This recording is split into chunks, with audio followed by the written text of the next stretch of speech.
Hello everyone, good morning. Welcome back to our new blog. আজকে সকালে বরবাবাজির আবদারে আবার বানাতে হলো সেই স্পেশাল ভেজ বিরিয়ানি। বিকজ আজকে স্যাটারডে, আজকে আমরা সবাই ভেজ খাই। আর ভেজ ডেতে কী খাবো সেটাই ভেবে পাই না। সেই কারণেই সকাল সকাল তেনার আবদারে এটাই বানিয়ে ফেললাম। তো চলো, বানানো তো হয়ে গেছে, কিন্তু এছাড়াও অনেক কাজ আছে। ফার্স্ট তো তার টিফিনটা প্যাক করে দিতে হবে আমাকে, এবং তারপরে তাকে ব্রেকফাস্টও দিতে হবে। তো তাড়াতাড়ি বক্সের মধ্যে প্যাকিং করে দিলাম।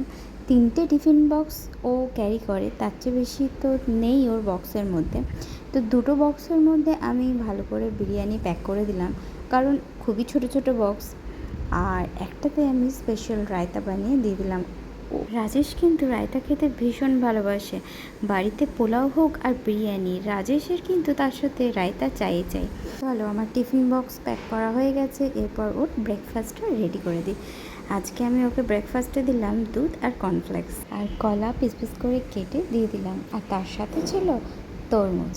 বড়বাবাজিকে খাইয়ে অফিস পাঠিয়ে দিলাম। এরপর নিজেরা একটু ব্রেকফাস্ট করতে বসলাম। আর বেবিও সকাল থেকে উঠে এখনও ব্রেকফাস্ট করেনি, তরমুজ খেয়ে খেয়েই বেড়াচ্ছিল। ও কিন্তু তরমুজ খেতে খুব ভালোবাসে, তাই জন্য ওকেও ব্রেকফাস্ট করাতে বসলাম। ভিডিও চললে না ও বেশ বুঝতে পারে যে ভিডিও চলছে, এই সময় আমাকে অ্যাক্টিভিটি করতে হবে ঠিক, কিন্তু সেই সময়তে কোনো না কোনো অ্যাক্টিভিটি করে নেয়। যাই হোক, সকালের মধ্যে আপাতত কাজ আমাদের একটু স্থগিত হয়েছে। এবার আমরা বসেছি একটু নিজেরা একটু ব্রেকফাস্ট করবো, এটাকেও করাবো, তারপরে আবার মেয়ের খাবার দাবার হবে।